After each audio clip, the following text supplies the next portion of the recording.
Hey everybody, this video is called Judah's Inheritance, and today we're going to continue our pass through in the book of Joshua. We're going to kind of go through a large chapter with over 60 verses rather quickly, because you're going to see that it's more geographical focused in descriptions in the cities of Judah. But we're looking at Judah's inheritance as we go through this chapter, and it might seem tedious to you, but I guarantee you it was not tedious to Israel going in with the promised land. So verse 1 through 12, Joshua 15. So this was the law of the tribe of the children of Judah according to their families. The border of Edom at the wilderness of Zin southward was the extreme southern boundary. And their southern border began at the shore of the Salt Sea, from the bay that faces southward. Then it went out to the southern side of the ascent of Akrabim, passed along to Zin, ascended on the south side of Kadesh Barnea, passed along Hezron, went up to Adar, and went around to Karkeh. From there it passed toward Asmon, and when I look at Asmon, it almost looks like Amazon, but between the Z and the M there's no A, so it's not Amazon, it's Asmon. And went out to the brook of Egypt, and the border ended at the sea. This shall be your southern border. The east border was the Salt Sea as far as the mouth of the Jordan. And the border of the northern quarter began at the bay of the sea at the mouth of the Jordan. The border went up to Beth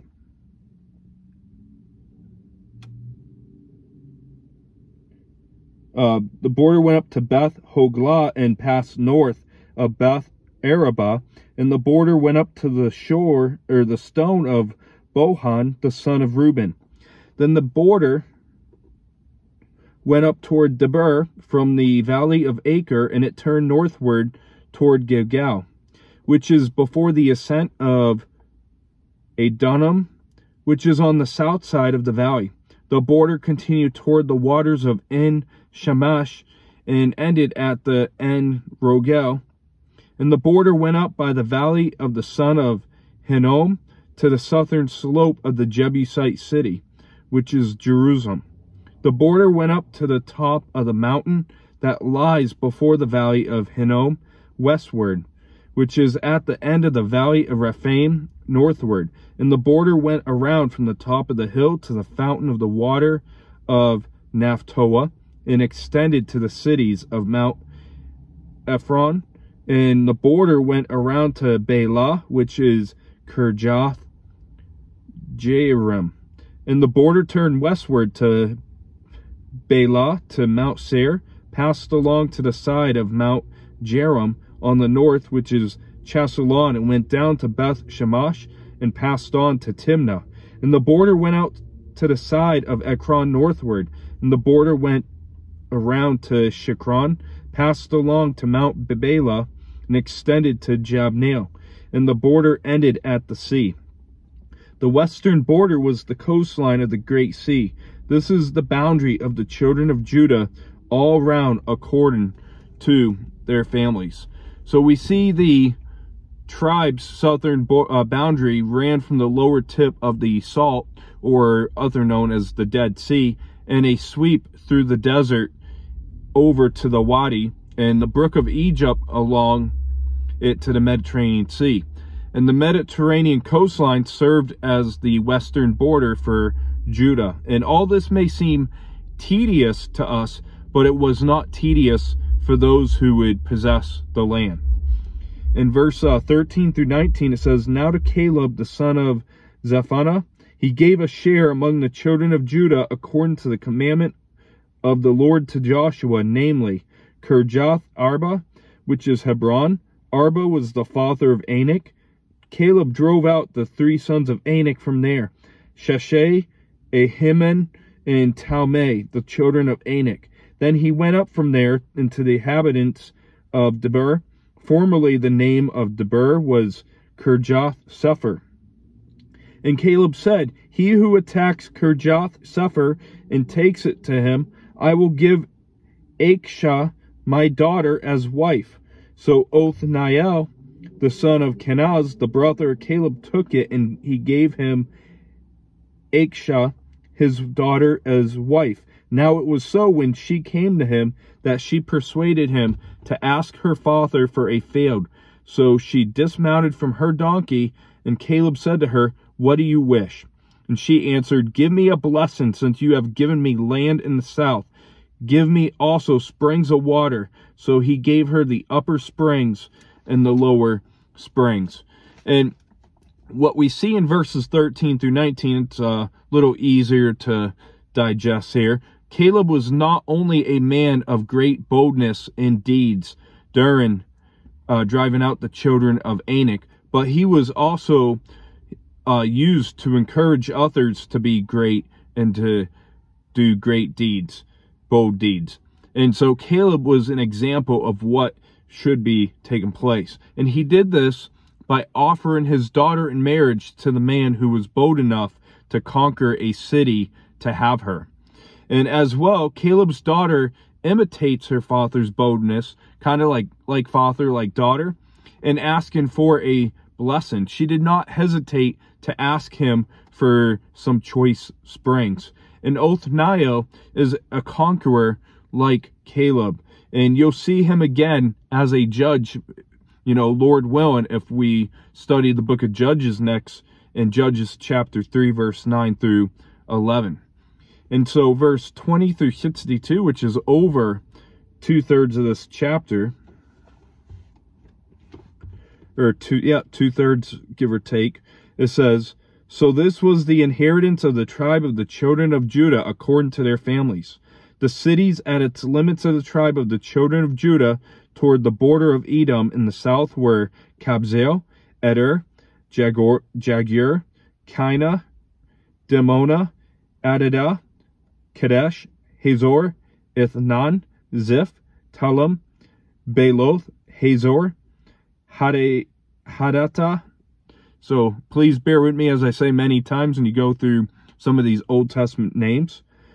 Kerioth, Hezron, which is Hazor, Amam, Shama, Molada, Hazar, Gada, Heshmon, Beth Pelet, Hazar Shual, Beersheba, Bizothzah, Bela, Ijim, Ezem, Altolad, Chesu, Horma, Ziglag, Madmana, Sainsana, Lebaoth, Silhim, Ain, and Rimmon.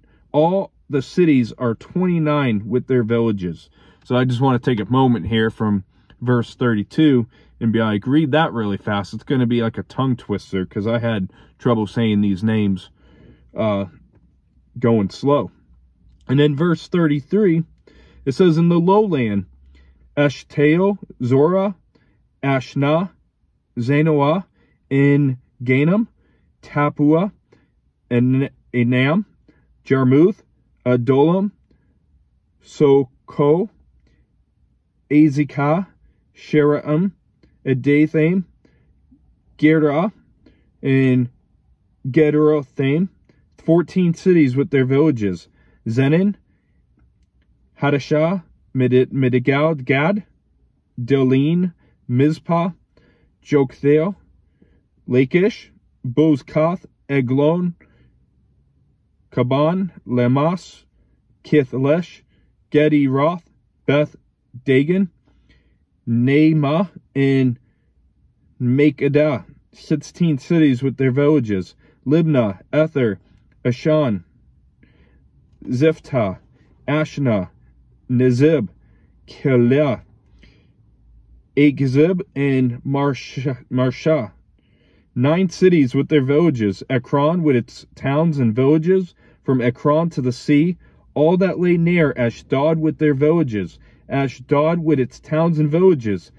Gaza with its towns and villages, as far as the brook of Egypt, and the great sea with its coastline. And in the mountain country, Shemer, Jeter, Soko, Dana, Kirjath Shana, which is Debir, Anab, Eshtamol, Enim, Goshen, Holon, and Gilo, 11 cities with their villages.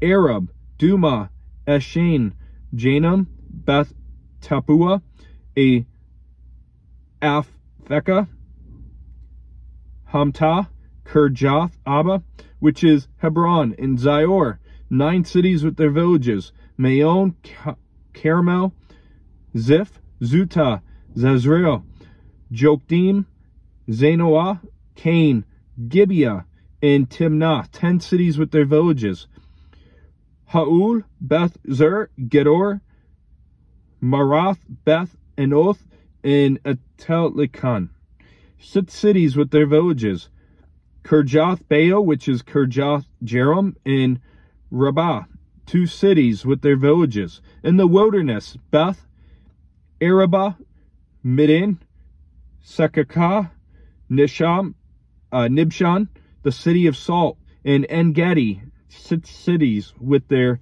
villages. So you're probably wondering if I was speaking tongues right there. I was trying to say them as clear as I can physically, but these are mentioned in the cities of Judah. And so they are grouped into 4 areas. You can break down all these verses.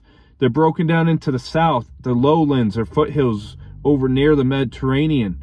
They're broken down into hilly central region. And then we also saw the Judean wilderness dropping eastward down toward the Red Sea, or the Dead Sea, sorry. And these were the cities and the villages and the regions that were occupied by the tribe of Judah. And this is probably not a chapter you're going to hear in church preached on by itself. A lot of times with expository preachers, they'll combine these chapters as mentioned with multiple chapters through one sermon, because it's not very easy to pass through. But verse 63 of the chapter ends, "As for the Jebusites, the inhabitants of Jerusalem, the children of Judah could not drive them out, but the Jebusites dwell with the children of Judah at Jerusalem to this day." So the inhabitants of Jerusalem were descendants from the 3rd son of Canaan. And back in Joshua chapter 10, Joshua killed their king who had joined a pact against Gibeon. And the Israelites called the area Jebus until David ordered Joab and his soldiers in 2 Samuel 5, verse 6 and 7, to capture the city, which we're going to be looking at the book of 2 Samuel come toward the end of the year. And he made it his capital. And later, next month, you're going to see that in Judges chapter 1, verse 8 and 21, it shows that the Israelites conquered Jebus and they burned it. But the Jebusites later regained control until David's day. And Melchizedek had been a very early king, as you can see back in the book of Genesis chapter 14. Many people know the name Melchizedek from the book of Hebrews. He was a believer in the true God when the site was Salem. And Jerusalem wasn't always Jerusalem. It was called Salem at one point. In Psalm 67 verse 2, it shows Salem as Jerusalem. And Jerusalem was a very hard city to conquer because it sat on a hill, and it's always easier for warfare to be able to shoot down at your enemy than shooting up a hill. I don't know if any of you ever had to deal with maybe a gun range shooting uphill. It's definitely a difference compared to downhill. And so to wrap up here, we look at the inheritance of Judah and the borders of the province of Judah. And we looked at the land that was allotted to Caleb and his family. And then we see the many cities that are mentioned in the villages and the regions that were occupied by the tribe of Judah. And the chapter ends, though, with incomplete occupation, as Jerusalem at this point still remains a Canaanite place. And so we'll see you next week as we're going to continue looking at the inheritance next on the sons of Joseph. So I hope you have a great rest of your weekend. If you made it to the very end of this video, do me a favor and pat yourself on the back. It was not very easy to linger in with all the names. And, you know, like I said, names are not easy to go through, but there is a reason for why the names are there. So I hope you have a great rest of your weekend. God bless.